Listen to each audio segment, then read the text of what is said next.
చాలా బాగుంది. 6 గ్యారెంటీలు ఏదైతే కమిట్మెంట్ ఇచ్చారో అవి సక్రమంగా జరుగుతున్నాయనే గ్యారెంటీ వచ్చింది. తర్వాత రీసెంట్గా రిలీజ్ చేసినటువంటి గ్యాస్ ఏదైతే ఉందో 500 రూపాయలకి గ్యాస్ ఇవ్వటం, తర్వాత విద్యుత్ విషయంలో ఆయన తీసుకున్న నిర్ణయం కానీ అన్నీ కూడా చాలా తృప్తికరంగా ఉన్నాయి. రేవంత్ రెడ్డి విజయవంతంగా ముందుకెళ్తున్నాడు. తెలంగాణలో అయితే చాలా బాగుంది. అందరం చాలా ఆనందంగా ఉన్నాము కాంగ్రెస్ గవర్నమెంట్లో వచ్చినందుకు. అంటే అన్న ఇప్పటికీ 6 గ్యారెంటీలు అమలు చేస్తున్నారు కదా, ఇన్ కేసు ఈ 6 గ్యారెంటీలు కనుక 100 రోజులు అమలు చేయకపోతే ఈ ఇంపాక్ట్ అనేది రానున్నటువంటి పార్లమెంట్ ఎన్నికల మీద పడే అవకాశం ఉందని చెప్పుకోవచ్చు. 100 రోజుల్లో అనేది 100 రోజుల్లో నెల రోజుల్లో ఒక ప్రభుత్వం యొక్క పనితీరుని మనం జడ్జి చేయలేము. ముఖ్యంగా ఏంటంటే బడ్జెట్లో ఏదైతే రీసెంట్గా వాళ్ళు బడ్జెట్ తీసుకున్న బడ్జెట్లో 6 గ్యారెంటీల కోసం కేటాయించడం జరిగింది. ప్రత్యేకంగా నిధులు కేటాయించడం జరిగింది. ఆ నిధుల్ని వాళ్ళు కంపల్సరిగా సద్వినియోగం చేస్తారు. ఆ నమ్మకం ప్రజలకు ఉంది. అందుకని మనం ఒక వారం రోజుల్లోనో నెల రోజుల్లోనో 100 రోజుల్లోనో ఒక గవర్నమెంట్ని ఎప్పుడు కూడా జడ్జి చేయకూడదు. పేషెన్సీతో ఇది జరుగుతూ ఉంటుంది. ఇప్పటివరకు అయితే వాళ్ళు చాలా వరకు మంచి చేశారు, చేయబోతున్నారు, చేస్తారనే నమ్మకం ఉంది ప్రజలకు. మరి రానున్నటువంటి పార్లమెంట్ ఎన్నికల్లో ఏ పార్టీ తమ సత్తా చూపే అవకాశం ఉందంటారు? వచ్చే పార్లమెంట్లో కూడా కాంగ్రెస్ పై చేయి అని మేము నమ్ముతున్నాం. అంటే వస్తే దాదాపు ఎన్ని స్థానాల్లో వచ్చే అవకాశం ఉందని చెప్పుకోవచ్చు? స్థానాలు నాకు కరెక్ట్గా ఐడియా లేదు. బట్ కాంగ్రెస్ మాత్రం ఇప్పుడైతే రేస్లో కాంగ్రెస్ ఉంది. కాంగ్రెస్లో మెయిన్ ఏంటంటే నిష్పక్షపాతంగా ఉంటుంది. ఒక కేటగిరీకి కానీ, ఒక కులానికి కానీ, ఒక మతానికి కానీ సంబంధించి కాకుండా ప్రజల తరపు ఉంటుంది. కాబట్టి ప్రజల తరపు నుండి ఏ ప్రభుత్వం అయినా గెలుస్తుంది. కాంగ్రెస్ అని కాదు, ఏ ప్రభుత్వం అయినా సరే ప్రజల తరపున పోరాడే ప్రభుత్వం గెలుస్తుంది. మరి ఇప్పుడు పార్లమెంట్ ఎన్నికలు వస్తున్నాయి కదా, సెంట్రల్లో ఏ పార్టీ గెలిచే అవకాశం ఉందని చెప్పుకోవచ్చు? కాంగ్రెస్. కాంగ్రెసే. ఎందుకంటే 10 సంవత్సరాలు అయింది కాబట్టి, ఈ బీజేపీ ప్రభుత్వాన్ని 10 సంవత్సరాలు చూసాం కాబట్టి జనాలు ఈ విడత మార్చాలనుకుంటారు. జనరల్గా మార్పు కోరుకుంటారు. అదేవిధంగా మోడీ ఇప్పుడు 10 సంవత్సరాలు చేశాడు, కానీ మోడీ అంతా గుళ్ళ చుట్టూ తిరగడం సరిపోతుంది. అంటే రామ మందిర విషయంలో మాట్లాడాల్సుకుంటారా? రామ మందిర్ విషయంలో మంచి జరిగింది. నిజం చెప్పాలంటే ఈక్వల్ జడ్జిమెంట్ అనేది బాగా వచ్చింది. కానీ ఒక ప్రధానమంత్రి కదా, పూజారి లాగా ఆయన వెళ్ళి ఇది చేయడం అనేది అంత ఇదిగా లేదు. కానీ ఇప్పటివరకు చేసినవన్నీ బాగానే ఉన్నాయి. ఆయన తీసుకున్న నిర్ణయం కానీ, అయోధ్యలో ఉన్న టెంపుల్ కానీ చాలా బాగుంది. ప్రజల్లో అందరూ హిందువులు కూడా మనం అందరం ఒకటే కాబట్టి మంచి నిర్ణయమే. కానీ అదొకటే కాదు కదా, చాలా ఉన్నాయి. ఈ పేపర్ చూస్తే ఎక్కువగా కృష్ణుడి దగ్గరికి పోవడం, రాముడి దగ్గరికి పోవడం ఇవే కాకుండా ఇంకా చాలా పనులు ఉన్నాయి చేయాల్సినవి.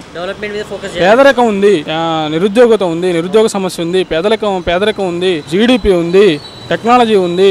చైనా ఎలా ముందుకు పోతుంది? అది ప్రజాస్వామ్యం మనది ప్రజాస్వామ్యం కాబట్టి ప్రజల సమస్యలపై ఎక్కువ పోరాడితే బాగుంటుంది. దానికి ఎక్కువ సమయం కేటాయిస్తే నాయకులు బాగుంటుంది అనేది నా అభిప్రాయం. మీకు తెలిసినంత వరకు ఒక పొలిటికల్ లీడర్ అంటే ఎలా ఉండాలని, ఎటువంటి క్వాలిటీస్ ఉన్న వాళ్ళు, ఎటువంటి డెవలప్మెంట్ చేస్తే మన ఇండియా కానీ మన స్టేట్ కానీ డెవలప్ అయ్యే అవకాశం ఉందండి? నా ఉద్దేశం ప్రకారం నాయకుడు అనేవాడు నిష్పక్షపాతంగా ఉండాలి. ఒక వర్గానికి కానీ, ఒక సామాజిక వర్గానికి కానీ, ఒక మతానికి కానీ, దీనికి కానీ చెందినవాడు కాకూడదు. ఇది మొదటిది. రెండవది ఏంటంటే ఎడ్యుకేటెడ్ అయి ఉండాలి. వాళ్ళు బాగా విద్యావంతులు అయితే మనల్ని అర్థం చేసుకునే అవకాశం ఉంటుంది. ఏది నిరుద్యోగత కష్టాలు తెలుస్తాయి వాళ్ళకి. సో ఇది మెయిన్ ఇంపార్టెంట్. నిరుద్యోగుడు అది. తర్వాత గ్రౌండ్ లెవెల్ నుంచి వచ్చిన వాళ్ళు అయితే బాగుంటది. సో అన్న, ఇప్పుడు ఒక బెస్ట్ పొలిటికల్ లీడర్ ఎవరని చెప్పుకోవచ్చు అంటారు? ప్రతి పార్టీలో లీడర్ ఉన్నాడు. ప్రతి పార్టీలో ఉన్నారు. మనకి కాంగ్రెస్లో తీసుకుంటే ఇంతకుముందు వైఎస్ రాజశేఖర రెడ్డి ఉత్తమ నాయకుడు. ఎందుకనంటే పేదల తరపున చేసిన పర్సన్ కాబట్టి. ఆరోగ్యశ్రీ తీసుకుంటే, ఫీజు రియంబర్స్మెంట్ తీసుకుంటే ఇవన్నీ కూడా వైఎస్ రాజశేఖర రెడ్డి చేసిండు. ఆయన అంటే నాకు చాలా అభిమానం, వైఎస్ రాజశేఖర రెడ్డి. అలాగే లీడర్లలో బెస్ట్ లీడర్ అంటే డాక్టర్ బిఆర్ అంబేద్కర్. ఈ తరంలో చూసుకుంటే యువతను బాగా ఆకట్టుకున్నటువంటి కేటీఆర్ మంచి లీడరు. కేటీఆర్ కూడా మంచి లీడరు. తర్వాత ఒక గ్రౌండ్ బాగా లో లెవెల్లో ఉన్న కాంగ్రెస్ని ఈరోజు ఈ ఎత్తుకు తీసుకొచ్చి నాయకత్వం వహించినటువంటి రేవంత్ రెడ్డి కూడా మంచి నాయకుడు అని చెప్పుకోవాలి. మంచి నాయకుడు రేవంత్ రెడ్డి కూడా. ఎంతో స్ట్రాటజిక్గా ఉంటే తప్ప కాంగ్రెస్ ప్రభుత్వాన్ని లీడ్లో తీసుకురావడం అంత ఈజీ కాదు. నా లేడీస్ విషయంలో ఫ్రీ ట్రావెలింగ్ అని చెప్పేసి ఫ్రీ ట్రావెల్ పెట్టారు కదా, మీ పాయింట్ ఆఫ్ వ్యూలో కరెక్ట్ అని చెప్పుకోవచ్చు అంటారా? చాలా వరకు కరెక్ట్. మనం ఏ అంశం తీసుకున్నా కానీ కొన్ని అందులో నెగిటివ్స్ ఉంటాయి, పాజిటివ్స్ ఉంటాయి. మెరిట్స్ డిమెరిట్స్ రెండు ఉంటాయి. సో మనం మెరిట్స్ గురించి మాట్లాడుకుంటే లేడీస్కి కంపల్సరిగా బస్సుల సంఖ్య పెంచాలి. ఉచితంగా ఇవ్వడం అనేది చాలా ఉత్తమమైన పని. అది అంటే దీని ద్వారా ఆటో డ్రైవర్లకు ఎఫెక్ట్ పడ్డదని చెప్పుకుంటున్నారు. అండ్ ఇంకోటి ఏంటంటే ఇప్పుడు బస్సులో ప్యాసింజర్స్ చూసుకున్నట్టయితే టికెట్ తీసుకున్నటువంటి జెంట్స్ మేము కూర్చోలేకపోతున్నాం, అదేదో స్టూడెంట్స్ కి చేసి ఉంటే బాగుండేది, ఈ పాస్ తీసేసి అంటున్నారు. దీనిపై మీ అభిప్రాయం? ఫస్ట్ థింగ్ ఏంటంటే మనకి జనాలు ఎవరు కూడా పబ్లిక్ ట్రాన్స్పోర్ట్ని పెద్దగా వాడరు. ప్రైవేట్ ట్రాన్స్పోర్ట్ మీద ఎక్కువ డిపెండ్ అవుతున్నారు. దానివల్ల ట్రాఫిక్ ఎక్కువ అవుతా ఉంది. సో ఇట్లా ఉచితంగా ఇవ్వడం వల్ల ఏమైందనంటే ట్రాఫిక్ కంట్రోల్ అవుతుంది. ఎక్కువ మంది మనకి ఇంతకుముందు లేడీస్ కూడా చాలా మంది క్యాబులు బుక్ చేసుకొని ఆటోలో పోవటం, కార్లలో పోవటం ఇదంతా జరుగుతుంది ఫర్ సేఫ్టీ రీజన్స్. ఇప్పుడు ఏంటంటే ప్రశాంతంగా వాళ్ళు బస్సులో వెళ్ళగలుగుతారు. దీనివల్ల ఏమైందంటే పబ్లిక్ ట్రాన్స్పోర్ట్ని ఉపయోగించుకోవాలనేటటువంటి అంశం జనాలలో ఎక్కువ చేరుకుంటుంది. దీనిపైన ఆటో డ్రైవర్లు ఆగ్రహం వ్యక్తం చేస్తున్నారు.